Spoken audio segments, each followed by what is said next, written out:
he says and how he engages with this house. Honorable members, allow me to welcome the Deputy President of the Republic of Kenya, Professor Kindiki.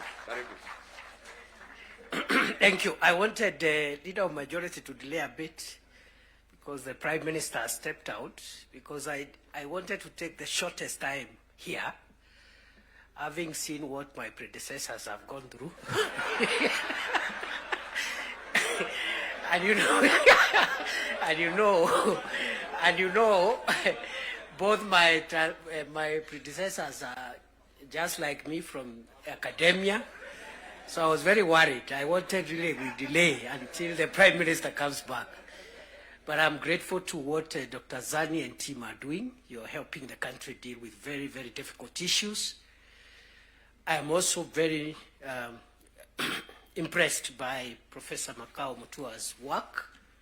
It's quite a heavy topic that he's handling on behalf of the country. So my sister, Dr. Zani, and my academic senior, Professor Makao Mutua, I wish you Godspeed as you do this on behalf of all of us.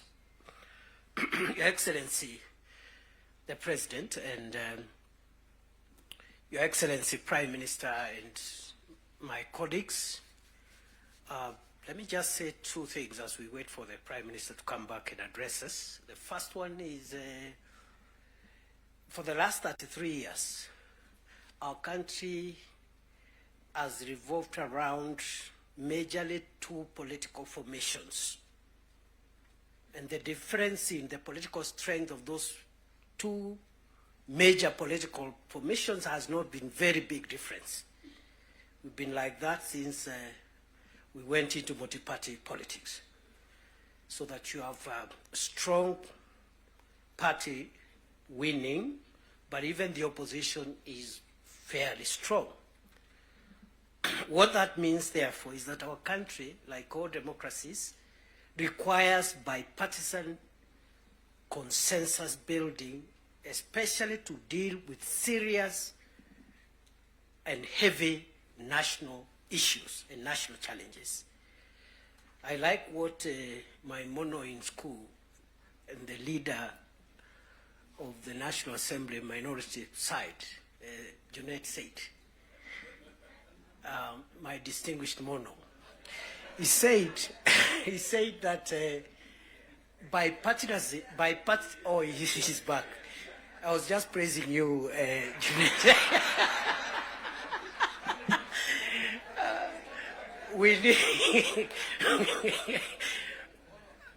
We need bipartisan efforts to heavy lift the serious national issues. You've seen them in the 10-point agenda. The fight against corruption, the fight against ethnic bias, the fight against all these vices.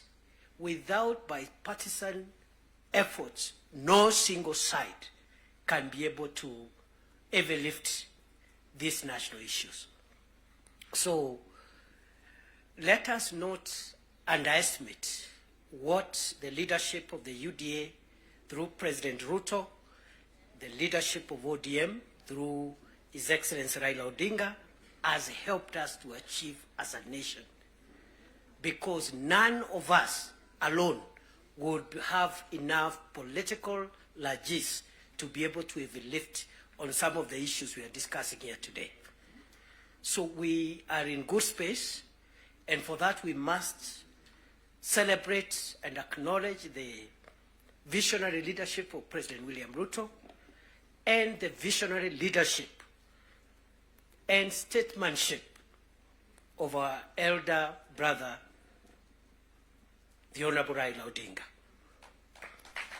Going forward, those of us who are younger politicians, we should pick lessons from these two leaders, because there's a lot of excitement by many people who are in the political space, and they think leading the country or managing the country's affairs is a small issue.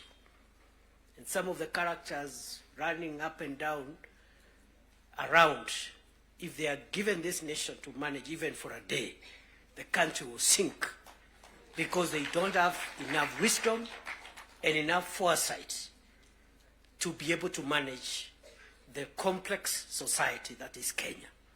So, Prime Minister, we appreciate your leadership, your vision, and you've been able to show us, those of us who are younger politicians, that elections and politics should not undermine the collective interest, stability, and progress of our nation.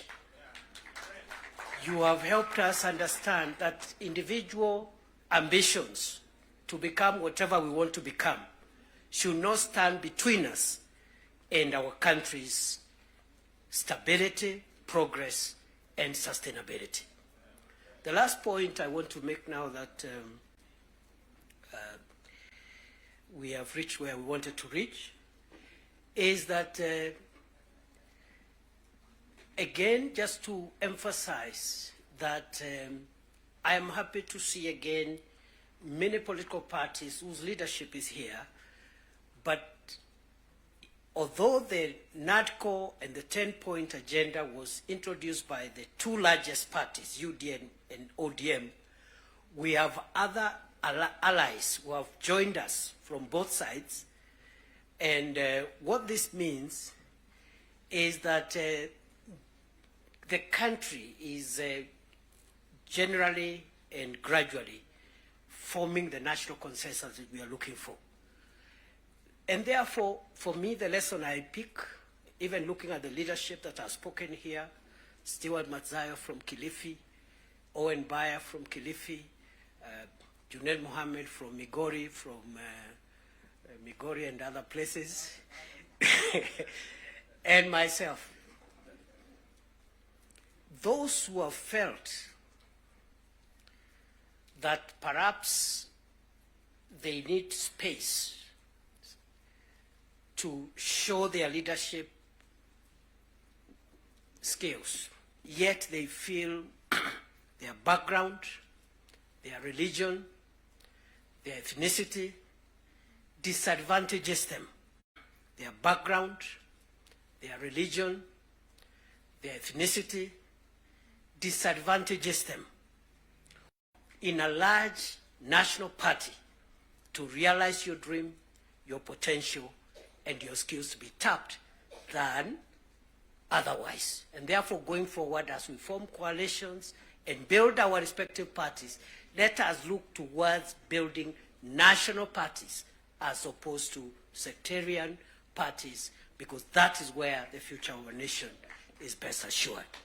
So, on that basis, I want to end there, because I saw my colleagues got, I don't know who got no term. I want to end there and wish this meeting all the best.